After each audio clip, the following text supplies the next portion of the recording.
ہے رمضان میں آتی نماز تراویح، سنو کیا سکھاتی نماز تراویح، سنو کیا سکھاتی نماز تراویح۔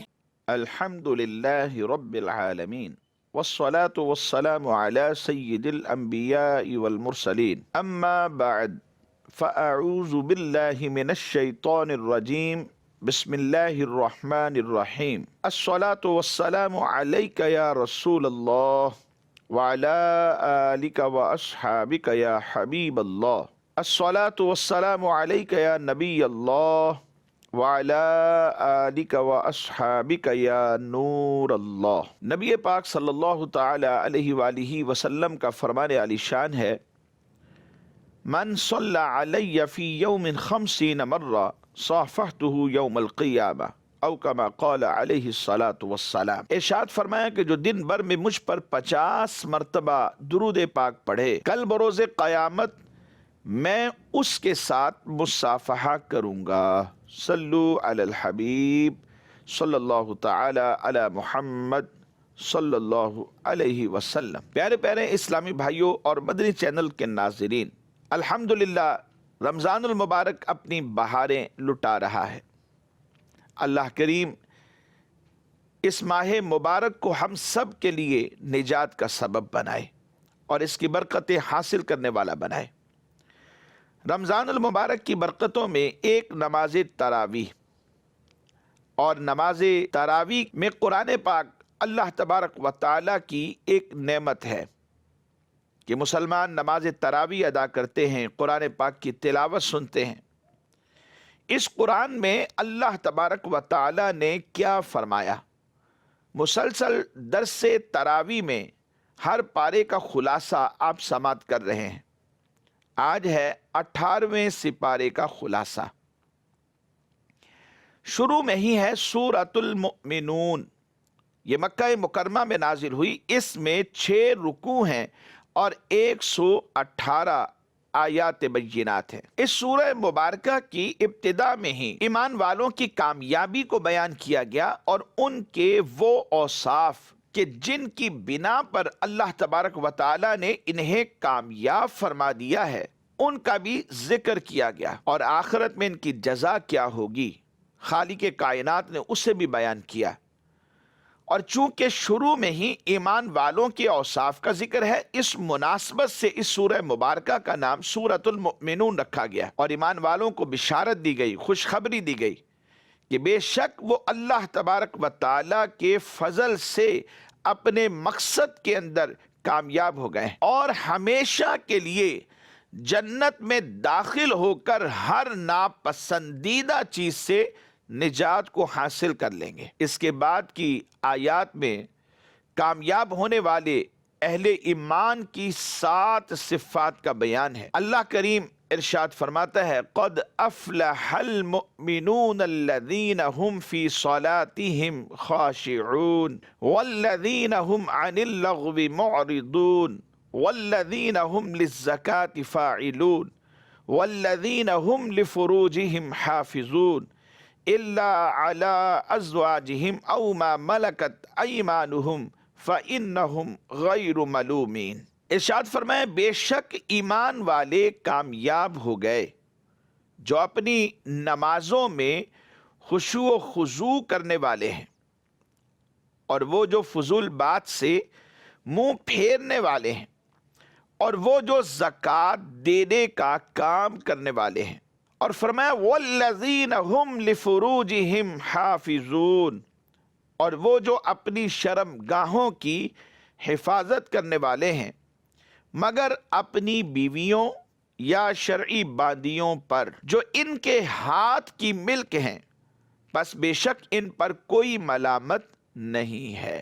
تو مدنی چینل کے ناظرین، ان آیات بینات میں کامیابی حاصل کرنے والے ایمان والوں کی صفات کا ذکر کیا گیا، اور اگر آپ غور کریں تو سب سے جو پہلی صفت ہے وہ یہ بیان کی گئی کہ نماز ادا کرنے میں خشوع و خضوع کرنے والے ہیں۔ یہ کامیاب ایمان والے نماز کو اس طرح ادا کرتے ہیں جس طرح نماز کو ادا کرنے کا حق ہے، کیونکہ نماز میں خشوع و خضوع تو مطلوب ہے کہ نماز ایسے پڑھی جائے جیسے نماز پڑھنے کا حق ہے۔ جب بندہ ویسے نماز پڑھتا ہے تو اللہ کی بارگاہ میں وہ مقبول ہے، اور یہ بندے کے لیے فلاح و کامرانی کا سبب بن جاتی ہے، کیونکہ اس نے نماز کے حقوق واجبہ کو ادا کیا ہے، اس کے تمام ارکان کو بجا لایا ہے، اس کے فرائض، اس کے واجبات کا خیال رکھا ہے، نماز میں خشوع و خضوع کیا ہے، اور نماز کو اس انداز میں ادا کیا ہے جس انداز میں اس کا جو ادا کرنا ہے وہ اللہ کی بارگاہ میں محبوب بھی ہے۔ اور اس کے ساتھ ساتھ اللہ تبارک و تعالیٰ کی قدرت کی نشانیوں کا بھی ذکر ہے۔ آیت نمبر 17 سے اللہ رب العزت نے ایک بار پھر اپنی قدرت کی نشانیوں کو بیان کیا ہے، یعنی آسمان کے 7 طبقات، مناسب مقدار میں بارش کے پانی کا نزول، اور اس کا زمین میں قرار پکڑنا، پھر اس کے ذریعے سے کھجوروں، انگوروں اور طرح طرح کے پھلوں کی پیدائش، اور خاص طور پر زیتون کے تیل کا ذکر کیا گیا جو کہ ایک مکمل خوراک ہے۔ اس کے بعد چوپایوں کا ذکر ہے، ان کے دودھ کا تذکرہ ہے، اور دیگر جو ان سے منافع حاصل کیے جاتے ہیں ان کا بھی ذکر کیا گیا۔ چنانچہ اللہ کریم ارشاد فرماتا ہے وَلَقَدْ خَلَقْنَا فَوْقَكُمْ 7 طَرَائِقَ وَمَا كُنَّا عَنِ الْخَلْقِ غَافِلِينَ وَأَنزَلْنَا مِنَ السَّمَاءِ مَاءً بِقَدَرٍ فَأَسْكَنَّاهُ فِي الْأَرْضِ وَإِنَّا عَلَى ذَهَابٍ بِهِ لَقَادِرُونَ فَأَنشَأْنَا لَكُمْ بِهِ جَنَّاتٍ مِّن نَخِيلٍ وَأَعْنَابٍ لَكُمْ فِيهَا فَوَاكِهُ كَثِيرَةٌ وَمِنْهَا تَأْكُلُونَ وَشَجَرَةً تَخْرُجُ مِنْ طُورِ سَيْنَاءَ تَنبُتُ بِالدُّهْنِ وَصِبْغٍ لِلْآكِلِينَ، اور بے شک ہم نے تمہارے اوپر 7 راستے بنائے، اور ہم مخلوق سے بے خبر نہیں، اور ہم نے آسمان سے ایک اندازے کے ساتھ پانی اتارا، پھر اسے زمین میں ٹھہرایا، اور بے شک ہم اسے لے جانے پر قادر ہیں۔ تو اس پانی سے ہم نے تمہارے لیے کھجوروں اور انگوروں کے باغات پیدا کیے، تمہارے لیے ان باغوں میں بہت سے پھل میوے ہیں، اور ان میں سے تم کھاتے ہو، اور ہم نے درخت پیدا کیا جو طور سینا پہاڑ سے نکلتا ہے، تیل اور کھانے والوں کے لیے سالن لے کر اگتا ہے۔ کفار کی ترقی اللہ تبارک و تعالیٰ کی رضا کی دلیل نہیں؟ جی ہاں، بہت سے لوگ اس بات کو دیکھتے ہیں کہ کفار کے پاس مال ہے، وہ ترقی کرتے جاتے ہیں، دن بدن ہم سے آگے نکل رہے ہیں۔ تو کسی کا ترقی کر لینا، آگے بڑھ جانا، ضروری نہیں کہ وہ اس بات کی دلیل بن جائے کہ اللہ بھی اس سے راضی ہے۔ تو کفار کا ترقی کرنا یہ اللہ تبارک و تعالیٰ کے ان سے راضی ہونے کی دلیل نہیں ہے، کہ کفار کے پاس مال، اولاد کی کثرت اللہ تبارک و تعالیٰ کے ان سے راضی ہونے کی یقینی طور پر دلیل نہیں، بلکہ یہ اللہ تبارک و تعالیٰ کی طرف سے ایک ڈھیل ہے۔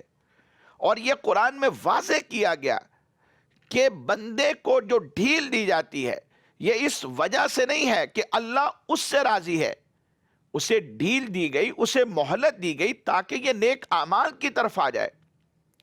اور اس کے بعد مال و اولاد کی کثرت، دنیا کی زمینیں اور جائیدادوں کی کثرت اس بات کی دلیل نہیں کہ اللہ اس سے راضی ہے۔ یہ بھی تو ہو سکتا ہے دنیا میں اسے آزمایا جا رہا، اگرچہ کہ وہ مسلمان ہو، اور پھر اگر وہ کافر ہے تو کافر کے پاس ان سب چیزوں کا ہونا اس بات کی دلیل نہیں ہے کہ اللہ اس سے راضی ہے، اس وجہ سے وہ اسے عطا کر رہا ہے، بلکہ یہ اس کی طرف سے ڈھیل ہے۔ قرآن پاک میں اللہ کریم ارشاد فرماتا ہے اَيَحْسَبُونَ أَنَّمَا نُمِدُّهُم مِّن مَّالٍ وَبَنِينَ نُسَارِعُ لَهُمْ فِي الْخَيْرَاتِ بَل لَّا يَشْعُرُونَ، کیا یہ خیال کر رہے ہیں کہ وہ جو ہم مال اور بیٹوں کے ساتھ ان کی مدد کر رہے ہیں تو یہ ہم ان کے لیے بلائیوں میں جلدی کر رہے ہیں بلکہ انہیں خبر نہیں ہے۔ تو اللہ تبارک و تعالی کی طرف سے نعمتوں کی کثرت اس بات کی ہرگز دلیل نہیں کہ اللہ اس سے راضی ہے۔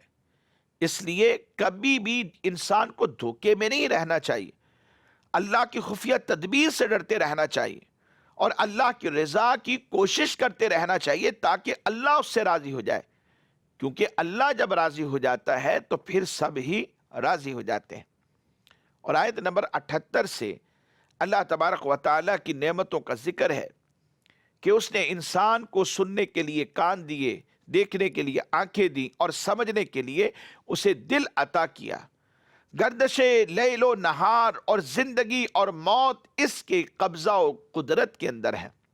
اللہ کریم ارشاد فرماتا ہے وَهُوَ الَّذِي يَنشَأَ لَكُمُ السَّمْعَ وَالْأَبْصَارَ وَالْأَفْئِدَةَ قَلِيلًا مَا تَشْكُرُونَ، اور وہی ہے جس نے تمہارے لیے کان اور آنکھیں اور دل بنائے، تم بہت ہی کم شکر ادا کرتے ہو۔ قلیلا ما تشکرون۔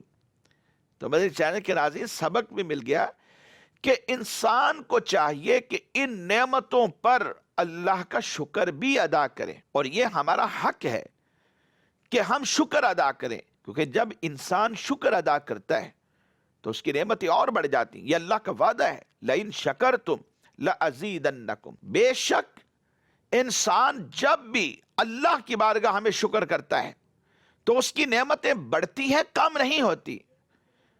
اور یہ بندوں پر جو اللہ کی طرف سے نعمتوں کی برسات ہوتی ہے، اولاد بھی ملتی ہے، مال بھی ملتا ہے، گھر بار بھی، روزی کے ذرائع بھی، لوگوں کا اس کے ساتھ میل جول کا اچھا انداز بھی، یہ سب کیا ہے؟ یہ اللہ کی نعمت ہے۔ انسان اگر اپنے وجود کی طرف نظر کرے، آنکھ ہے، کان ہے، ہاتھ ہے، پاؤں ہے، چلنا پھرنا ہے، دل ہے، بات کرنے کا سٹائل ہے، اپنا معافی ضمیر لوگوں کے دلوں میں اتارنا ہے، یہ کیا ہے؟ یہ سب اللہ کی نعمتیں ہیں۔ ایک آنکھ ہی کو لے لیجئے، اگر آنکھ نہ ہوتی تو زندگی کی لذت کہاں ہوتی؟ اللہ کی جو اتنی نعمتیں ہیں، یہ شجر و حجر، یہ نباتات، یہ ہریالیاں، یہ گھر بار، یہ جائیدادیں، یہ زمینیں، یہ پہاڑ، یہ آسمان، بادل، یہ سب، ان کی جو لذت صرف دیکھنے سے حاصل ہوتی ہے وہ تو انسان کو حاصل ہی نہ ہو پاتی۔ آنکھ ہی اللہ کی بہت بڑی نعمت، اس ایک نعمت پر بھی اگر ہم سجدہ شکر ادا کریں اور ساری عمر کے لیے سجدے میں پڑے رہیں تو تب بھی اس نعمت کا حق ادا نہ کر پائیں۔ اتنی بڑی نعمت ہے جو اللہ نے ہمیں عطا کر دی، تو اس لیے شکر ادا کرنا چاہیے، یہ بندے پر لازم ہے۔ شکر ادا کرے، فائدہ اس کو اپنی ذات کو ہے کہ اللہ اس کے لیے نعمت اور بڑھا دیتا ہے۔ قلیلا ما تشکرون، لیکن پھر بھی بتا دیا گیا کہ تم بہت ہی کم شکر ادا کرنے والے۔ اور دوسری جگہ پر یہ بھی فرمایا کہ اللہ کے بندوں میں سے شکر ادا کرنے والے بہت کم ہیں۔ منکرین قیامت سے سوال کیا گیا۔ آیت نمبر 85 سے اللہ تعالیٰ نے استفہامی انداز میں بیان فرمایا کہ اگر ان منکرین آخرت سے پوچھا جائے، یعنی جو آخرت کا انکار کرتے ہیں، اگر ان سے سوال کیا جائے کہ زمین اور اس کے خزانوں کا مالک کون ہے، 7 آسمانوں اور عرش عظیم کا مالک کون ہے، ہر چیز کی بادشاہت کس کے قبضہ و اختیار کے اندر ہے، جس کا مقابل کوئی نہیں، یقیناً اللہ جو ہے وہ وحدہ لا شریک ہے۔ تو پھر ہر سوال کے جواب میں یہ کہیں گے کہ اللہ، تو پھر آپ ان سے یہ پوچھ سکتے ہیں پھر اس مالک الملک پر ایمان کیوں نہیں لاتے، اس کے احکام کو تسلیم کیوں نہیں کرتے، جب تمہیں پتہ ہے کہ 7 آسمانوں کا مالک اللہ ہے، جب تمہیں پتہ ہے زمین اور اس کے خزانوں کا مالک اللہ ہے، جب تمہیں پتہ ہے کہ عرش عظیم کا مالک اللہ ہے اور ہر چیز کی بادشاہت اسی کے قبضہ و اختیار میں ہے اور اس کا کوئی ہمسر نہیں، اس کا کوئی مقابل نہیں، وہ وحدہ لا شریک ہے، تو پھر اس پر ایمان کیوں نہیں لاتے ہو؟ اس کے احکام کو تسلیم کیوں نہیں کرتے ہو؟ تو سوالیہ انداز میں منکرین قیامت سے یہ بات کہی گئی۔ چنانچہ اللہ کریم ارشاد فرماتا ہے قُلْ لِمَنِ الْأَرْضُ وَمَنْ فِيهَا إِن كُنْتُمْ تَعْلَمُونَ سَيَقُولُونَ لِلَّهِ قُلْ أَفَلَا تَذَكَّرُونَ قُلْ مَنْ رَبُّ السَّمَاوَاتِ السَّبْعِ وَرَبُّ الْعَرْشِ الْعَظِيمِ سَيَقُولُونَ لِلَّهِ قُلْ أَفَلَا تَتَّقُونَ۔ تم فرماؤ زمین اور جو کچھ اس میں ہے وہ سب کس کا ہے؟ بتاؤ کس کا ہے اگر تم جانتے ہو۔ اب وہ کہیں گے اللہ کا۔ پھر فرمایا کہ تم فرماؤ تو کیا تم نصیحت حاصل نہیں کرتے؟ تم فرماؤ ساتوں آسمانوں کا مالک اور عرش عظیم کا مالک یہ کون ہے؟ اب کہیں گے یہ سب اللہ کا ہے۔ سیقولون للہ قل افلا تتقون۔ تو پھر تم فرماؤ تو کیا تم ڈرتے نہیں؟ تو مدنی چینل کے ناظرین وہی دیتا ہے جس کو دنیا میں جو بھی ملا ہے اسی نے دیا ہے۔ وہ ہمارا رب ہے، وہ ہمارا خالق ہے، مالک ہے۔ تو ہمیں چاہیے کہ اس کا شکر ادا کرتے رہیں، اس پر ایمان کامل ایمان رکھیں، اور جو ایمان نہیں لائے انہیں چاہیے کہ اللہ پر ایمان لے آئیں اور اس کا جو ڈر ہے وہ اپنے دلوں میں پیدا کریں، کہ یہی کامیابی ہے۔ انسان ایمان کے بعد جب عمل کرتا ہے اور اللہ سے قدم قدم ڈرتا ہے، لحظہ لحظہ ڈرتا ہے، ساعت ساعت ڈرتا ہے، ہر لمحہ اپنے دل کے اندر اللہ کا ڈر رکھتا ہے، تو پھر کامیابیاں اس کا مقدر بن جاتی ہیں۔ اس کے بعد ہے سورہ نور۔ سورہ نور جو ہے یہ مدینہ منورہ میں نازل ہوئی، 9 اس میں رکوع ہیں اور 64 آیات بینات ہیں۔ اس سورہ مبارکہ کی آیت نمبر 35 اور 40 میں بکثرت لفظ نور کا ذکر آیا ہے، اسی مناسبت سے اسے سورہ نور کہا گیا۔ حضرت مجاہد رضی اللہ تعالی عنہ فرماتے ہیں کہ نبی پاک صلی اللہ علیہ وسلم نے یہ بات ارشاد فرمائی، تم اپنے مردوں کو سورہ مائدہ سکھاؤ اور اپنی عورتوں کو سورہ نور کی تعلیم دو۔ ہمیں بھی چاہیے کہ ہم سورہ مائدہ میں جو احکام ہیں وہ احکام سیکھیں، یاد کریں، عمل کریں، اور خواتین کو بھی سکھائیں، سورہ نور سکھائیں۔ جو اس کے اندر احکام ہیں وہ خواتین کو سکھائے جائیں تاکہ وہ یاد رکھیں اور ان پر عمل کریں۔ اور فرمایا الزانیۃ والزانی فاجلدوا كل واحد منهما 100 جلدة ولا تأخذكم بهما رأفة في دين الله إن كنتم تؤمنون بالله واليوم الآخر وَلْيَشْهَدْ عَذَابَهُمَا طَائِفَةٌ مِّنَ الْمُؤْمِنِينَ۔ واقعہ افک کا ذکر بھی اس سورہ مبارکہ میں ہے کہ 5 ہجری میں غزوہ بنی مستلق سے واپسی پر قافلہ جب مدینہ منورہ کے بالکل قریب آ کر ٹھہرا تو ام المؤمنین حضرت عائشہ صدیقہ رضی اللہ تعالی عنہا ضرورت کے لیے اپنے محمل سے باہر نکلیں۔ واپسی پر ہار گم ہونے کی وجہ سے تاخیر ہو گئی۔ آپ کو جب پتا چلا کہ قافلہ تو کوچ کر چکا ہے، آپ اسی جگہ ٹھہر گئی، اس انتظار میں کہ قافلے والوں کو جب پتا چلے گا تو مجھے تلاش کرنے کے لیے واپس آئیں گے، اور پیچھے رہ جانے والی اشیاء اٹھانے پر معمور حضرت صفوان رضی اللہ تعالی عنہ نے جب وہاں سے گزرتے ہوئے آپ کو دیکھا تو اونٹنی کو بٹھایا اور اس پر آپ کو سوار کیا اور لشکر تک پہنچا دیا۔ اس پر منافقین نے بہتان تراشا، بعد مسلمان بھی ان کے فریب میں آ گئے۔ حضرت عائشہ صدیقہ رضی اللہ تعالی عنہا کم و بیش 1 ماہ بیمار رہی۔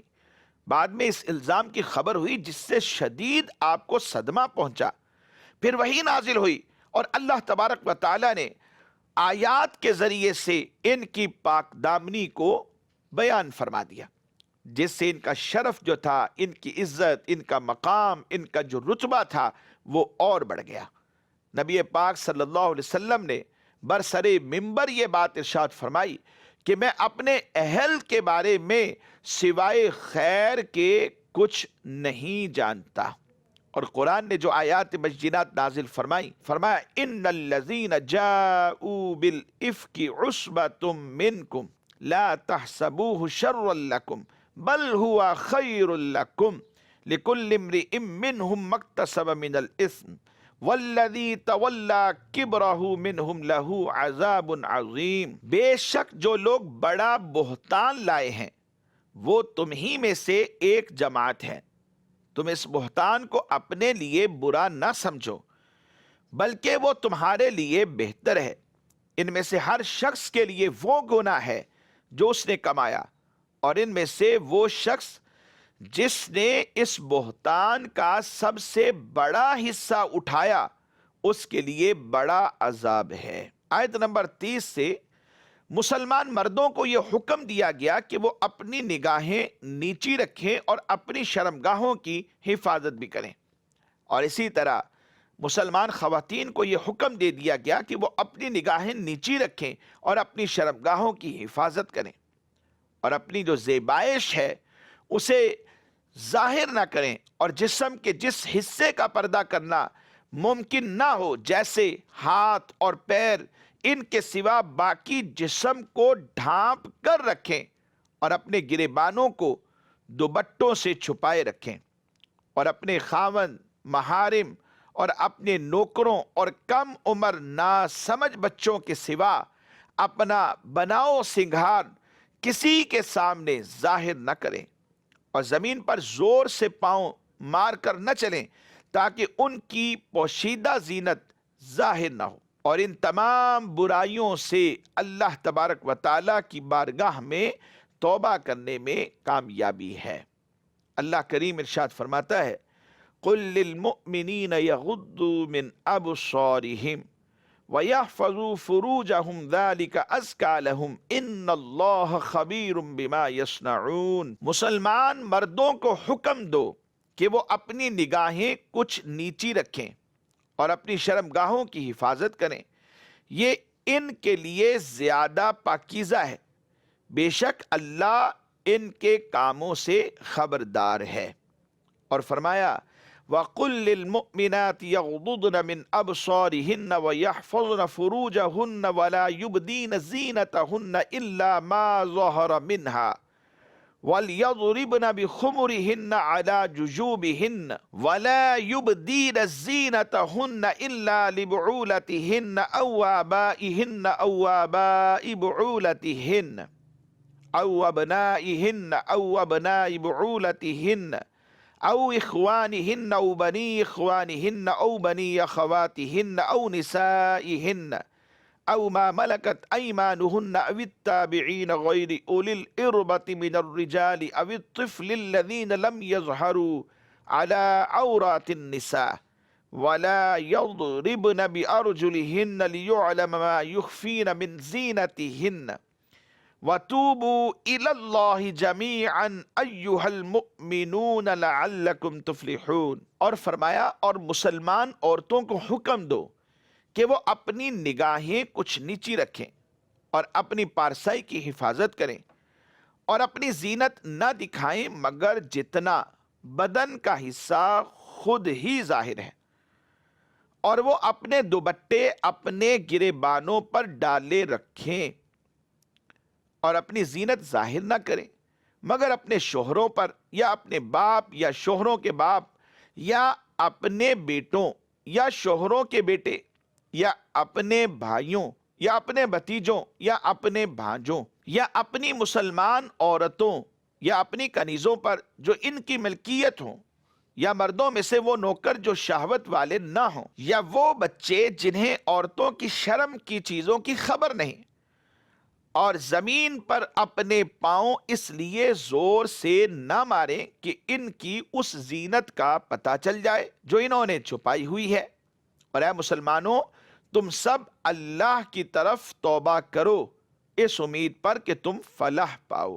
آیت نمبر 37 سے اللہ تبارک و تعالی نے اپنے گھروں میں اللہ کا ذکر کرنے پر ان مسلمانوں کی تعریف فرمائی جن کو تجارت اور خرید و فروخت اللہ کے ذکر کرنے، نماز پڑھنے اور زکوٰۃ ادا کرنے سے غافل نہیں کرتے۔ وہ اس دن سے ڈرتے ہیں جس میں دل اور آنکھیں الٹ پلٹ ہو جائیں گی، چنانچہ ارشاد فرمایا رجال لا تلہیہم تجارت ولا بیع عن ذکر اللہ وإقام الصلاة وإيتاء الزکاة یخافون یوما تتقلب فیہ القلوب والابصار لیجزیہم اللہ احسن ما عملوا ویزیدہم من فضلہ واللہ یرزق من یشاء بغیر حساب۔ وہ مرد جن کو تجارت اور خرید و فروخت اللہ کے ذکر اور نماز قائم کرنے اور زکوٰۃ دینے سے غافل نہیں کرتے، وہ اس دن سے ڈرتے ہیں جس میں دل اور آنکھیں الٹ جائیں گے تاکہ اللہ انہیں ان کے بہتر کاموں کا بدلہ دے اور اپنے فضل سے انہیں مزید عطا فرمائے، اور اللہ جسے چاہتا ہے بغیر حساب کے رزق عطا فرماتا ہے۔ واللہ یرزق من یشاء بغیر حساب۔ مدنی چینل کے ناظرین، اس کے علاوہ آیت نمبر 39 سے کافروں کے اعمال کی مثال کو بھی بیان کیا گیا، اور کامیاب لوگوں کا ذکر آیت نمبر 51 میں ہے۔ انما كان قول المؤمنین اذا دعوا الى اللہ ورسولہ لیحکم بینہم ان یقولوا سمعنا واطعنا واولئک هم المفلحون۔ مسلمانوں کی بات تو یہی ہے کہ جب انہیں اللہ اور اس کے رسول کی طرف بلایا جاتا ہے تاکہ رسول ان کے درمیان میں فیصلہ فرما دیں، تو وہ عرض کرے کہ ہم نے سنا اور اطاعت کی، اور یہی لوگ کامیاب ہونے والے۔ یقیناً کہ ایمان والے کی شان یہی ہے کہ جب اسے بھلائی کی طرف بلایا جاتا ہے تو وہ لبیک کہتا ہے۔ اس لیے مدنی چینل کے ناظرین، کوئی اگر آپ سے کہے کہ آئیے نماز پڑھنے چلتے ہیں، ہیلا بہانہ نہ کریں، فوراً چل پڑیں۔ کوئی اگر آپ سے کہے کہ رمضان کے روزے آپ نہیں رکھتے اور اسے پتہ بھی چل چکا ہے، اب وہ اصلاح کرتا ہے کہ رمضان کے روزے رکھا کریں، زکوٰۃ آپ ادا نہیں کرتے اور زکوٰۃ ادا کیا کریں یا پھر اس میں تاخیر نہ کیا کریں۔ اسی طرح دیگر احکام، ماں باپ کے ساتھ بھلائی اور احسان، بڑوں کی رسپیکٹ، چھوٹوں پر شفقت، گالی گلوچ سے روکے۔ مومن کو جب بھلائی کی طرف بلایا جائے تو وہ لبیک کہتا ہے، تو فوراً لبیک کہہ دینا چاہیے اور اس نیک عمل کی طرف چل پڑنا چاہیے، اور اللہ ہر عمل کو جانتا ہے۔ دلوں میں اٹھنے والے وساوس سے اور دلوں میں چھپی ہوئی خبروں سے بھی مالک کریم واقف ہے۔ اللہ کریم سے دعا کرتا ہوں مالک کریم ہم سب کو اس ماہ محترم کا صدقہ نیک اعمال کی توفیق بخشے۔ اللہ کریم اس ماہ مبارک کو ہم سب کے لیے اپنی رضا کا سبب بنا دے۔ آمین بجاہ النبی الامین صلی اللہ تعالی علیہ وآلہ واصحابہ وبارک وسلم۔ ہے رمضان میں آتی نماز تراویح، سنو کیا سکھاتی نماز تراویح، سنو کیا سکھاتی نماز تراویح۔